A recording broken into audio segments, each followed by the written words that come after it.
The Shadow of Fu Manchu. Based on the stories by Sax Rohmer.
Back in London, after their partially successful efforts to guard the Reverend Eltham and his household at Redmoat against the cunning of Dr. Fu Manchu, Nayland Smith and Dr. Petrie continue their untiring search for the crafty Oriental who has once more mysteriously vanished in London's dark underworld.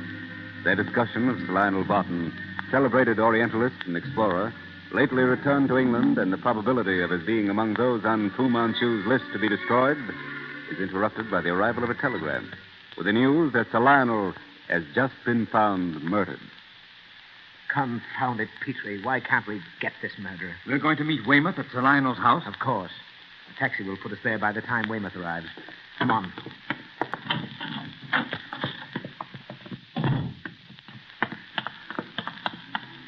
Here comes a late prowling cab. Taxi. Number 16, Westerly Road, Finchley, driver, and as quickly as you can. Police business in case you're stopped. Righto, sir. I knew Fu Manchu would reach Sir Lionel. But that conceited fool would laugh at my warning today.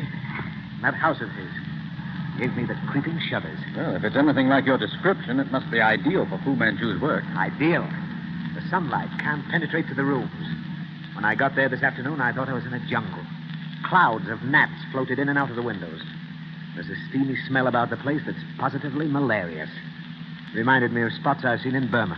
Difficult to picture here in London. It's the jungle transferred to the British Isles, Petrie. The entire front of the place is covered with a sort of monkey creeper, which he's imported from heaven knows where. It has a close, exotic perfume that fits in the picture. Yes, the place was made for murder. And Fu Manchu pursues his way without let or hindrance. Yes, blast it. We mark such and such a man as one alive to the Yellow Peril and warn him if we have time. Perhaps he escapes and perhaps not. And what do we know of those others who may die every week by his murderous agency? We certainly can't know everyone who has read The Riddle of the Orient. Well, it's midnight. We should be there presently. Isn't this Finchley, driver? Yes, sir. And we're on Westerly Road. Number 16 is just ahead, sir. You're right, Nayland. Isolated and ideal for murder. Shall I drive in, sir? Yes, up to the house. There's the place, Petrie. At the far end of the drive. It's a wilderness. It seems to be banked in by trees and shrubs. Oh, Weymouth must have arrived here before us. There's the police car. Here we are, sir. Shall I wait? Yes. Come on, Petrie.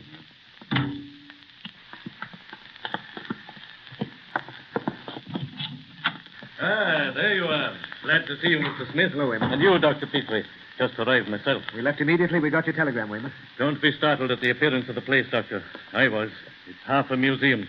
The rest is circus and menagerie combined. Well, it certainly is in keeping with the exterior. Here's the library.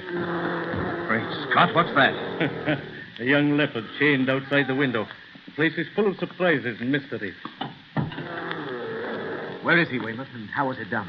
I thought perhaps you'd like to hear what led up to it so far as we know before seeing him. Oh, yes. Go ahead. Well, the man you asked for from the yard got here all right and stopped in the road outside where he could watch the gates. About 10:30, a young lady turned up and went in. Woman? Yes, but not the one you have in mind. It's not Caramel? It was a Miss Edwards, Sir Lionel's typist. She'd forgotten her purse and came back after it and gave the alarm. My man heard the row from the road and came on the run. He rang us up and I immediately wired you. He heard the row, you say? What row? Miss Edwards went into violent hysterics. Describe what your man saw. An Arab footman, there isn't an Englishman in the house, trying to calm the girl in the hall yonder. A Malay and another Arab were beating their foreheads and bawling. Did your man get anything out of them? Nothing that makes sense. So he started to investigate for himself. The door to the study he found locked from the inside. Yes. Well?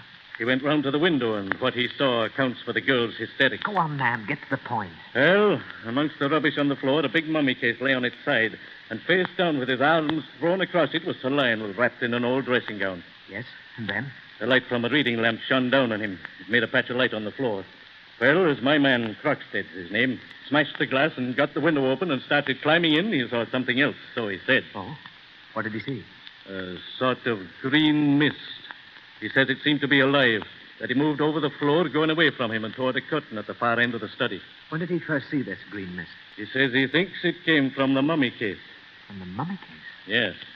Well, he climbed in and turned the body over. Sir Lionel was quite dead.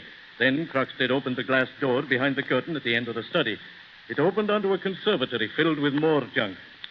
In there, he caught another glimpse of the crawling green mist and a dead Chinese. A Chinese, you say? Yes, Sir Lionel's body servant, I'm told. The doctor's seen them? A local man, out of his depth, though.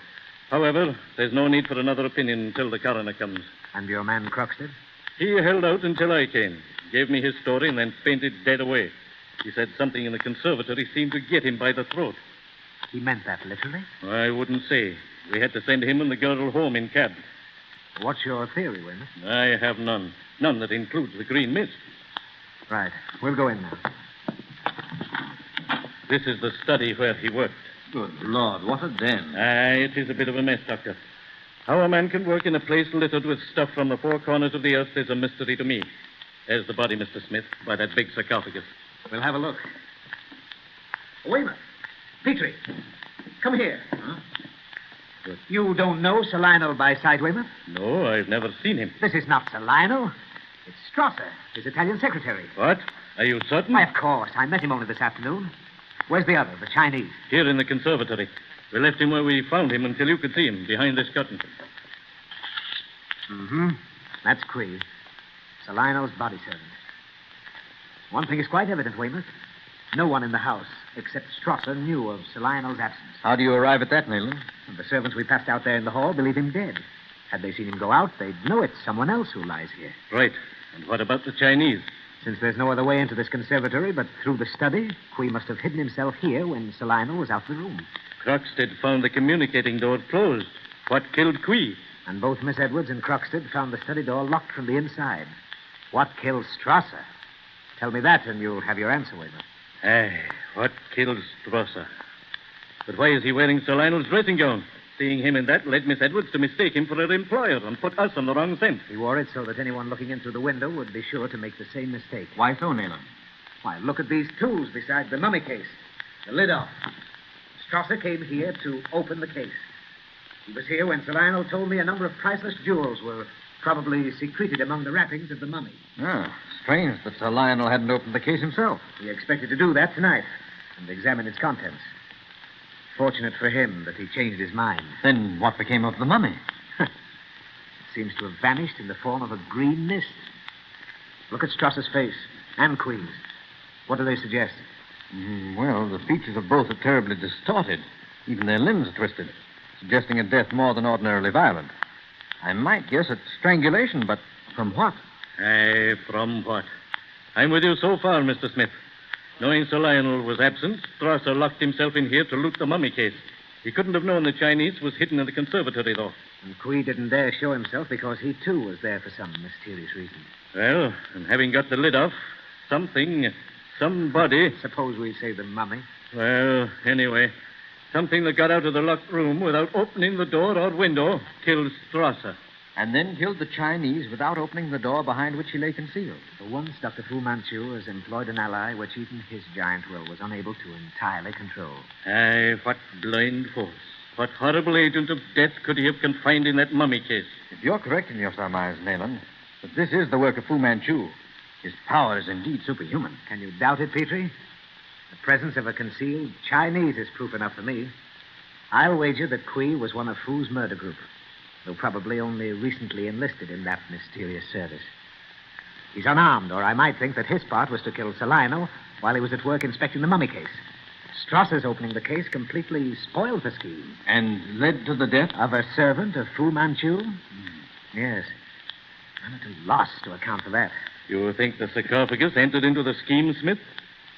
You mean that its arrival at a time when a servant of Fu Manchu's, Kui, was hidden here may have been a coincidence? Something like that. Oh, I'm afraid I'm as much in the dark there as you, Weymouth. If we knew the answer to that, we'd likely have the key to the entire riddle. I wonder. Good heavens, what? One of Sir Lionel's African spears hurled through the window. It barely missed you, Smith. Look there. Fastened to the haft. A folded paper. A note addressed to you, Smith. Oh. You wanted proof, Petrie? Well, listen to this. Inspector Nayland Smith, your interference in my plans I shall tolerate no longer. Be warned. Dr. Fu Manchu.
Shadow of Fu Manchu.